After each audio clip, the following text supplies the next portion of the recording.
software, so I've just pressed the button. Tell me if that works. Okay, it's working. That worked. It's working. Great.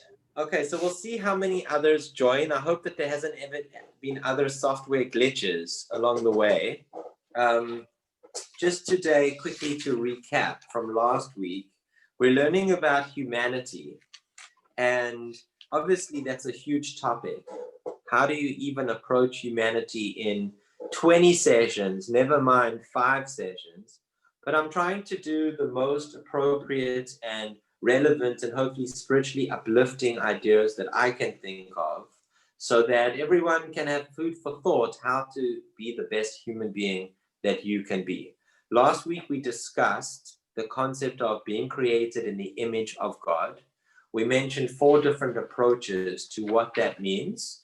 And the bottom line was that if you however you understand being created in the image of God, if you take that away from another human being, you're taking godliness away from this earth. So if you understood it like Maimonides, that being created in the image of God is about our rational faculties and about being intellectual.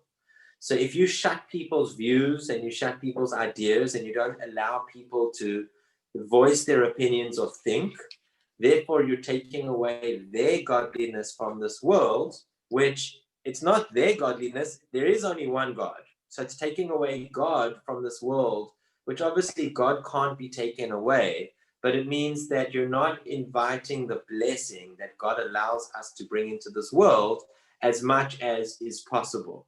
That was Maimonides. We had other versions which had to do with freedom and had to do with understanding nature and being at one with nature, etc., etc. So the more we take away nature, the more we take away human beings' ability to find nature. We lock people up in cities. We tell them that it's COVID and you can't go out and you can't surf and you can't go to the beach and you can't be in the sun and you can't do whatever. That's not a good thing. But obviously, I'm not arguing with the government. Whatever they do. But the idea being that we should try to be in nature as much as possible because innately human beings understand nature. That was according to the Netziv.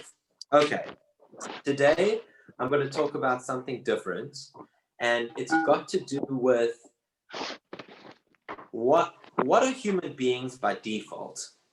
According to the Torah and according to Jewish tradition, what are human beings by default? Now, what do I mean by that by default? So we learn about the creation of humanity, but does the Torah tell us anything about who human beings are without the Torah even being there?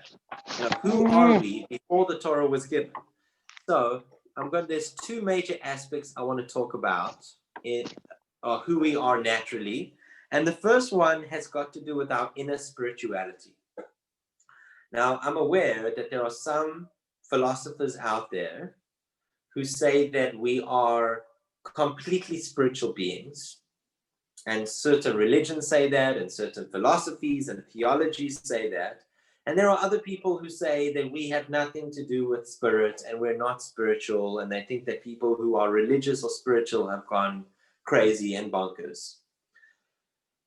Fine, everyone's entitled to their opinion. The Rambam already established that from last week, that everyone's entitled to their opinion. But I'd like to go into the way that I view what the Torah says with regards to inner spirituality, because I do believe that human beings by nature are spiritual. And, if you want to use religious and spiritual interchangeably for this discussion, I'm okay with that. I'm not talking about how religious and how much people do with regards to any particular religion, but just in general, the attachment of one is a soul and one is connected to God. That's what I'm referring to here as religious or spiritual. So I'll give you a couple of sources. Right in the beginning of the Torah, chapter 4, verse 2, talking about Cain and Abel. Hi, Jen, welcome. It says, so Adam and Eve get pregnant and they have 2 boys. Vayi miketz yamim, vayavei Cain mipri adama mincha laHashem. It was at the end of days, and Cain brought fruits of the field, an offering to God. Now that seems like a very simple verse to read. There's nothing really deep about it. Okay, so Cain was, twiddling his thumbs for a while. I mean, some commentaries say that this was for a few years, at least a year, because that expression, "Vayihi miketz yamim," sounds like a long time. He was, twiddling his thumbs, wondering what to do. And he eventually thought, voila, eureka, let me bring an offering to God. What the Torah doesn't say is, why did he have these thoughts? Where was he coming from that he all of a sudden thought that he should give something to God? Cain gets a very bad rap in that his brother Hevel, or Abel, is the one who brings the beautiful things to God, and God appreciates his sacrifice, but he doesn't appreciate Cain's sacrifice. But Cain was the one who invented giving something to God. He was the first one in the Torah that it says, he thought, eureka, let me bring something to God. Where on earth did he get this idea from? If you look at the last verse in that chapter 4:26, it says, "Az huchal likro b'shem Hashem." Then in the times of Enosh, Seth's son, so Adam and Eve had Cain and Abel. Cain kills Abel, so Abel is no more. Cain's family lineage seemingly ends, and they have another son who's called Seth, and Seth's son is Enosh. So this is Adam and Eve's grandson is Enosh. And at the time of Enosh, the Torah says they began to call by God's name, or they began to pray, or as the rabbis say, they began to worship idolatry. But however you read it, they were worshiping something or praying very early on in the Torah. Where did people get this idea from? Why is it that in the Aborigines and in the Pygmies in the middle of the Congo and in the Amazonians and all over, as far as I have been exposed, every culture out there has some form of religious and spiritual communication with spirits or gods. They might jump around naked around the fire, or they might paint their face, or they might, do yoga with bow and arrows hanging in their nostrils, whatever they do. And I'm not saying this in a facetious way, because I don't know what every single, religion does or culture, but it seems that all over the world, there is this inner spirituality that's out there that are all trying to do a similar thing. Where does that come from? So I've got 3 different interpretations from our classic commentaries who try to answer this question. Let's start off with the Radak, a medieval commentary. He says it's all got to do with gratitude. Cain had been present at the time that Adam and Eve were praying to God. Unbelievable. The Radak assumes, based on other sources, that Adam and Eve themselves, the first humans, were already praying to God. The Talmud goes so far as to say that they even offered sacrifices. Now again, the text does not say this. The text does not say that they prayed. It does not say that they offered sacrifices, but it does show that they communicated with God in some form. And therefore, the Talmud and others suggest that there was a lot of this communication going on that we don't know about, to the point that baby Cain was watching his father, Adam, pray to God. And he said, voila, if my father's doing it, it must be a good thing. And when he became old enough to do it with his own money, he did it. And that's why Cain did it. Why did he do it? Because Radak writes, it's only natural for a human being to want to express to his or her creator the gratitude for life. It's that simple. It's if you twiddle your thumbs for long enough, you will come to the realization that life is about gratitude. And that's the first thing, according to the Radak, that the Torah is teaching us, is that internally, human beings are spiritual. Because the definition of spirituality, according to this view, is being grateful. If you are spiritual, you will come to be grateful. And if you are grateful, you will come to be spiritual. They are synonymous of each other. The corollary, I always get this word wrong, it's like a tongue twister for me. The opposite, the corollary. Okay, I'll try it. Maybe one day I'll get this word.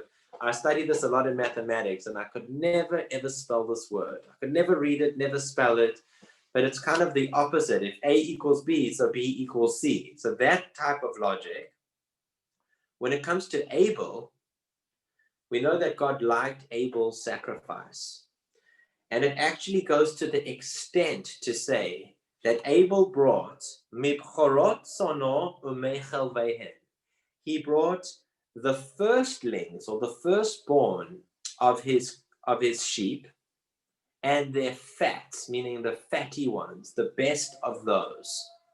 Whereas when it comes to Cain's offering, all it says is he brought an offering. We don't know mipri adama. We don't know which fruit, which vegetable. We just know that he bought a vegetable. So the Radak wants to learn out from this, as well as many other commentaries. This shows you the stinginess of Cain, is that by the fact that the Torah had to mention how good Abel's was, it shows you that when Cain came to give his giving, he didn't give it from his complete heart. He was being stingy. He did know that it's important to be grateful, but to him, grateful was like going through the motions of trying to prove that you're grateful.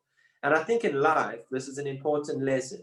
If you're internally grateful, you know that you're grateful. You don't have to show that you're grateful. Now, it's always a good thing to show that you're grateful. If you're a husband and you're grateful for your wife, for sure you should buy her flowers or dresses or things that she likes. That's obviously an important thing to do. But it's much more important to be appreciative than it is to give the flowers. The flowers is just on top of that appreciation. But if you're just giving the flowers without the appreciation, that's a problem. And that's what the Radak is saying, that the corollary, I want to laugh at myself each time I say that, is that when you are trying to be grateful, it's got to be real. And the Torah is trying to say to us that human beings by nature are spiritual, but you have to allow that spirituality to represent itself. And if you guard yourself against being grateful, it is possible to not be grateful. So your default setting of being a human being is to be spiritual. And that's why Cain offered an offering. And that's what the Torah is trying to say. And the default of being spiritual is to be grateful. But if you don't make an effort on that gratitude, you can easily become a Cain and not an Abel, where you're showing the gratitude, but you're not really meaning it. And that's what the Torah is trying to say, according to the Radak, is yes, human beings are spiritual, but even being spiritual, you have to work on that spirituality to maintain it. Otherwise, you can end up as a Cain and not as an Abel. So that's the first default setting, according to the Radak, is that human beings are spiritual. We are all internally religious and spiritual, but we need to work on that in order to keep it. Okay. Opinion number 2, the Malbim. It's not only about gratitude, but it's also about submission. He writes, the Malbim, Lashiv lo toda al tovotav shemare hachna'ato v'todato al yedei mincha. That word hachna'ato, it means submission. I was trying to think of how to say it exactly. I had to look on Google Translate, how they translate that word hachna'ato. They translate it as submission. There is something in spirituality about being submissive. It doesn't mean that you are one of those people who just goes with the flow.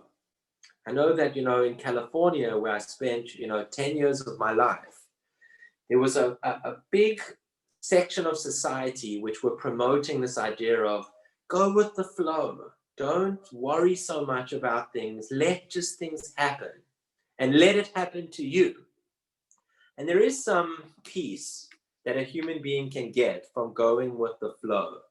But at the same time, you can get very hurt by just going with the flow. I don't believe it's always a good modus operandi to just go with the flow and let other people decide your life for you. I think we're meant to, choose life as opposed to let life happen to us.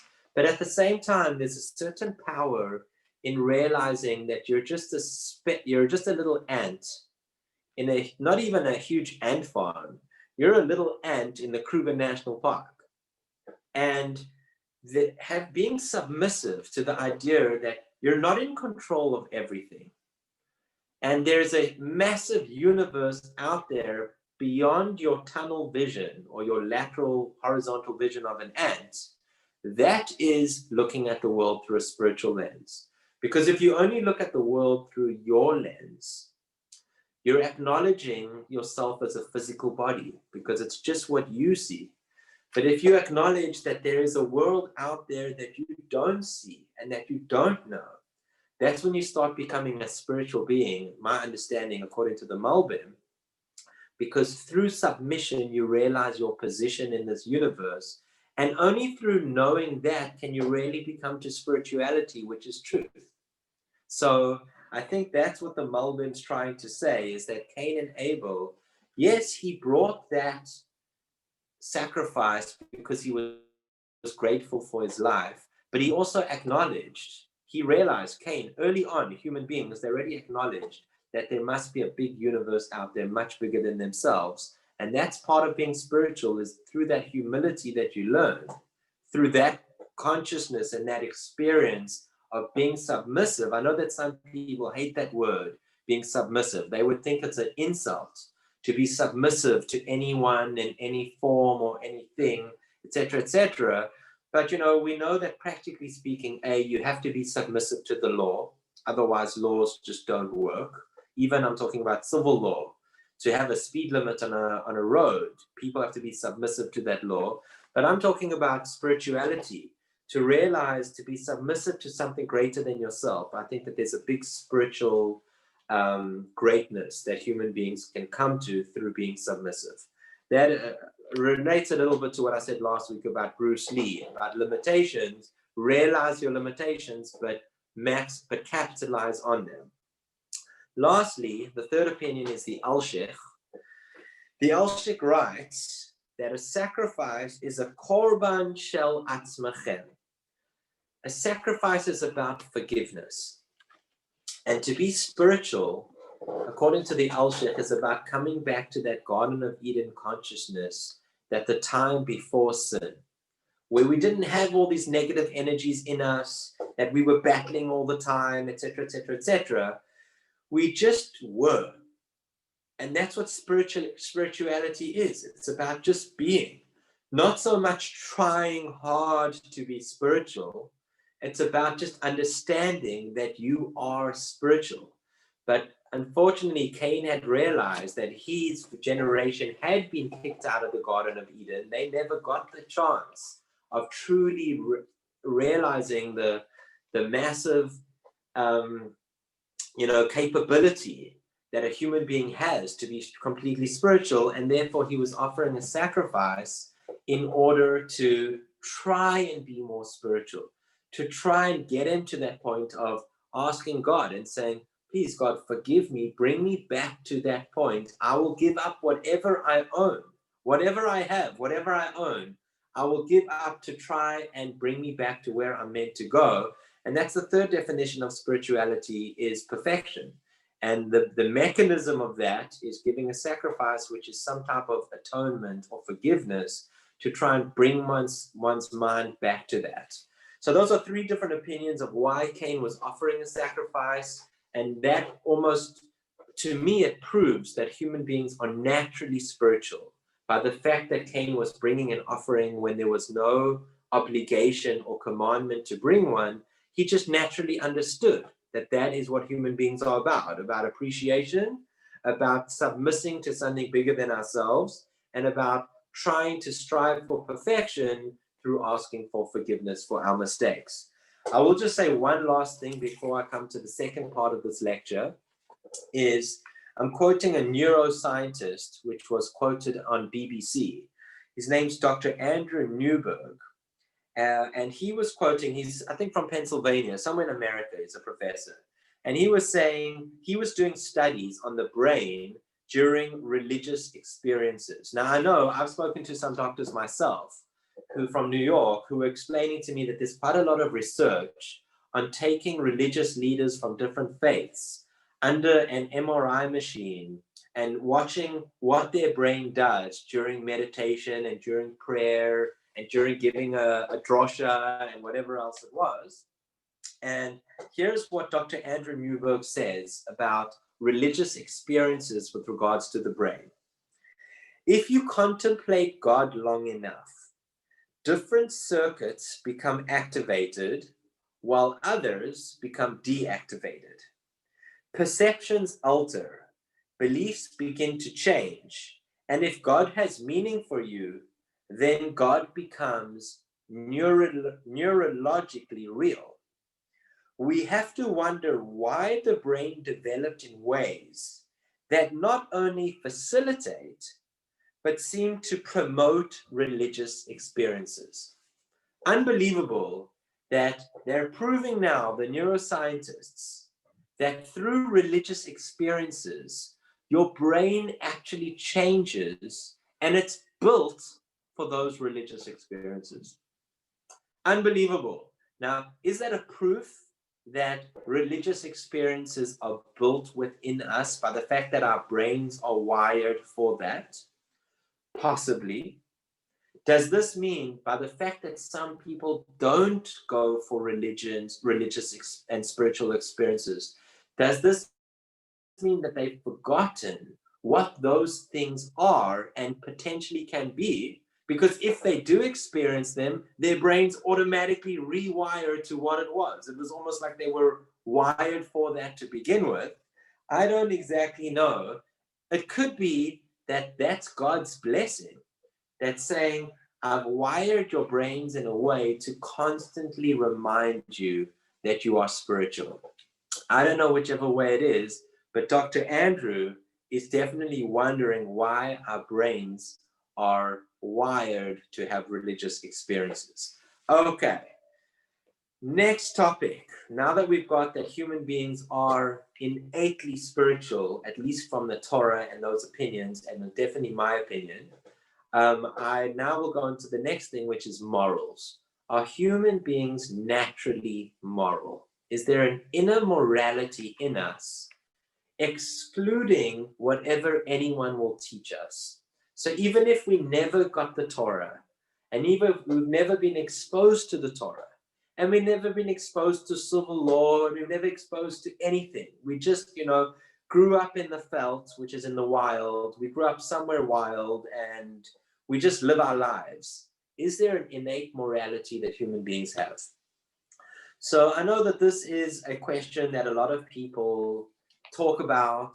Is there a morality outside of the Torah? Did it precede the Torah? Did it come after the Torah? There are dissenting views about this, but I want to present to you my view with regards to, and some proofs of my view.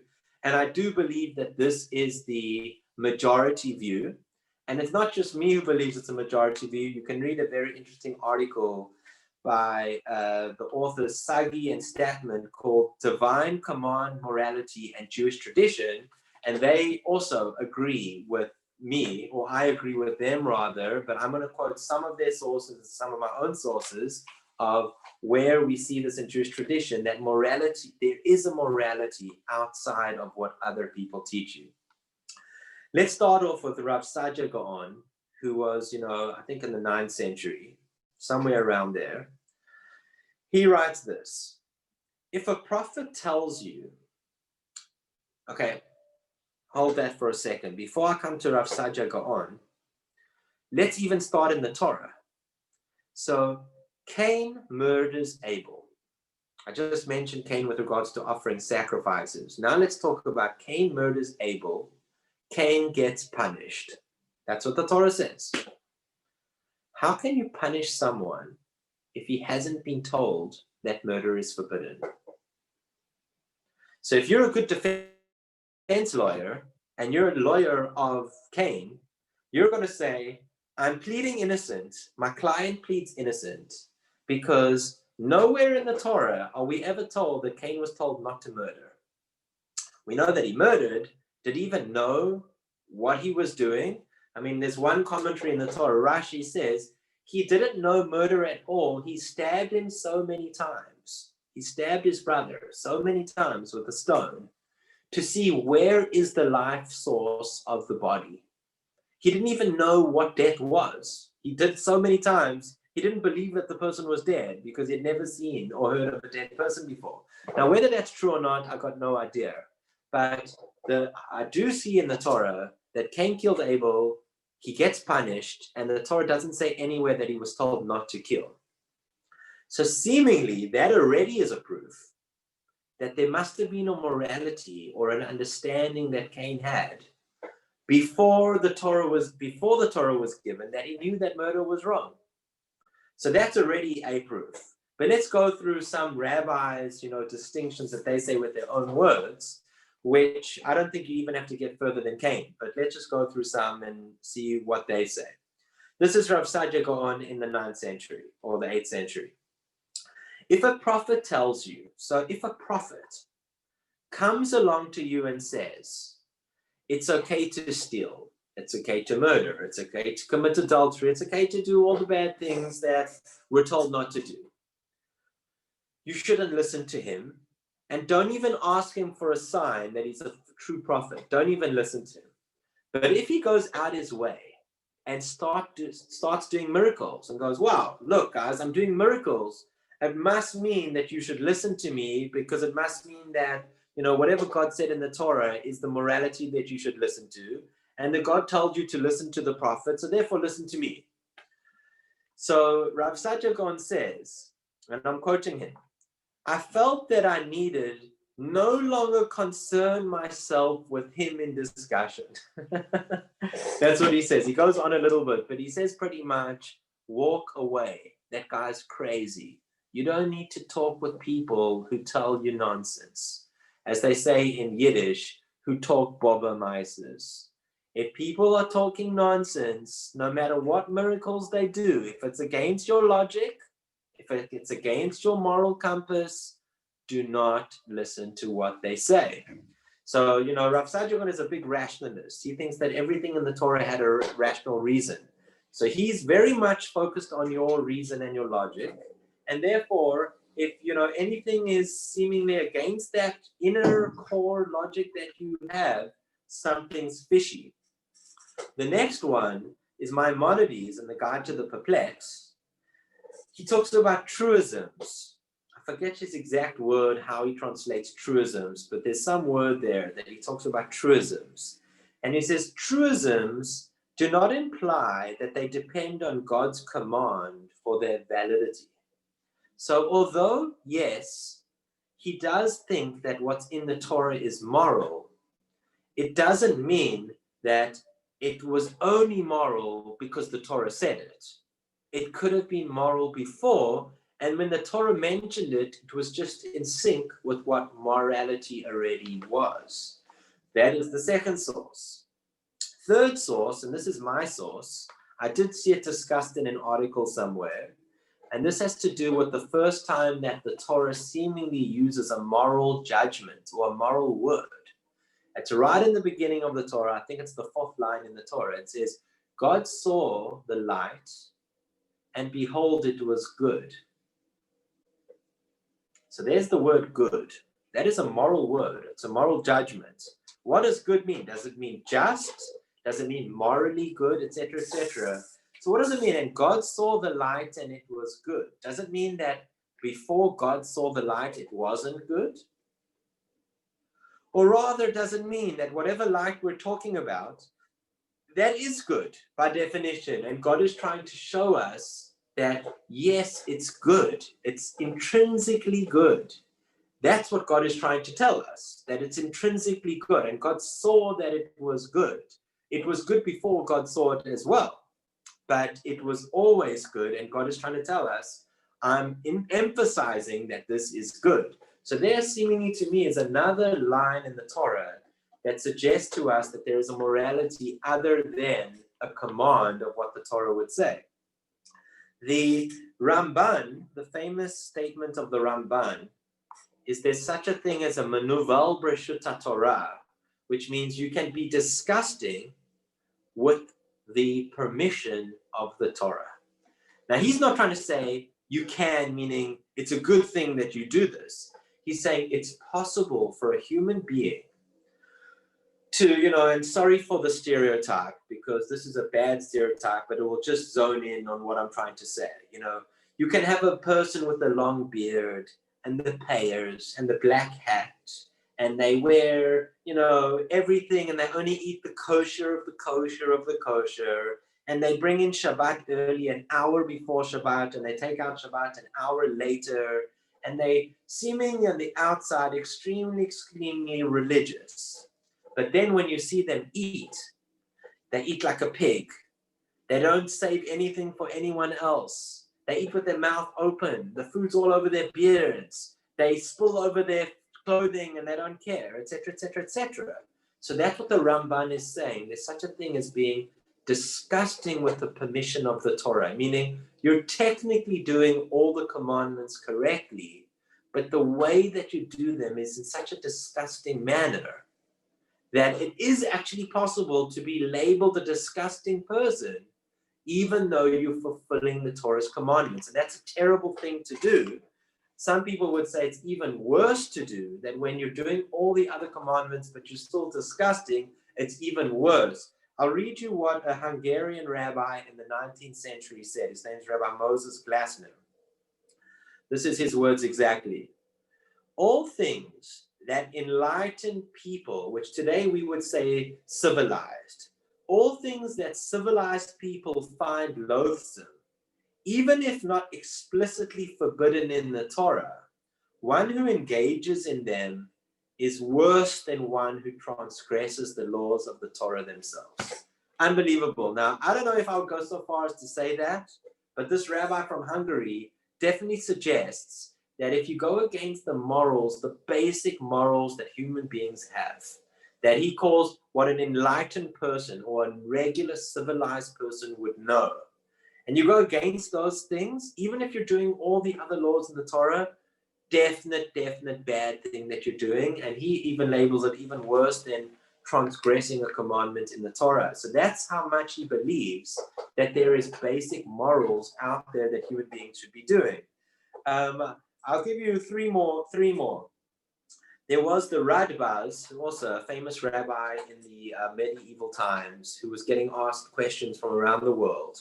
And one of his questions, such a hard question, and thankfully I don't believe that there's any times in modern history that we have to deal with this type of question, but the question he had was, a bunch of bandits take a Jew in captivity.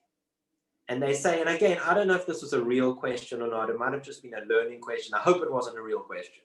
But the question was, a bunch of bandits take a Jewish person and they say, unless we're going to take off a limb of someone, unless someone donates to give their limb to us, we're going to kill someone. So what do? Does someone have to give up their limb in order to save someone else getting killed? And he starts off by saying yes, and he goes through like a whole in and out of, yes, obviously someone's life is more important than your limb, etc., etc., etc. But he ends off by saying, this is not a legal question. How can anyone be expected to give up their leg? How can a human being be expected to give up a leg? To save another human being, to not save another human being? How can you even discuss in legal terms? This is a moral question that someone has to deal with themselves of, can they live on in their lives? Do they think they're big enough people to live on in their lives without a leg, which is worth saving someone else's life? Now, I know there's certain people who give up their kidneys to save another person's life. That's very fantastic, but you've got 2 kidneys. But to give up a leg or an arm or 2 eyes or something like that, that's too big a question to be called a halachic legal question. It's a more moral question of what your intuition tells you what you should do in that particular situation. That was the Radbaz. I'll mention 2 last one. this was one of the rabbis that I was in his lecture, very famous rabbi today, Rabbi Herschel Schechter, a very amazing mind. He's been to South Africa at least once. And I remember when I was in his shiur in New York, he quoted this, that there was a rabbi, the Khatam Sofer, a very famous rabbi of Hungary, who got questions also from around the world, and he would always write the answers in very short form. He would never explain why he said what he said. He just gave the short answers. And Rabbi Schechter explained to me and the rest of the people in the class that he said that because he went with his intuition. Not everything was a halachic, legal answer. Not everyone was black or white, mitzvah or transgression, forbidden, permitted. There was a rationale deep down. There was a moral compass that he internally answered his questions with.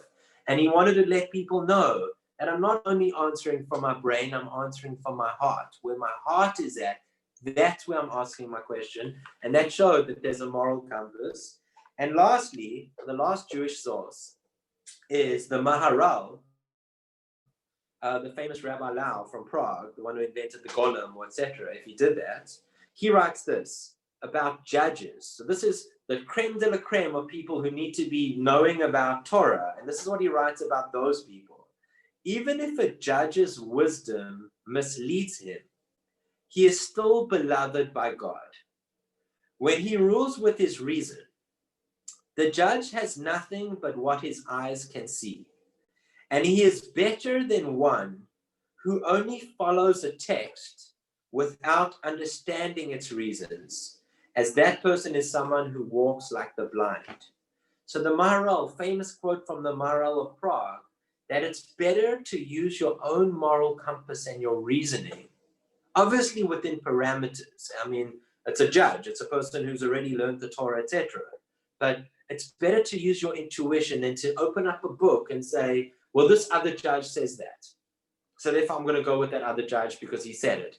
No, you should be using your own moral compass because God gave us a moral compass. That's what I'm trying to say over here, that humanity by definition is both spiritual as well as morally sound.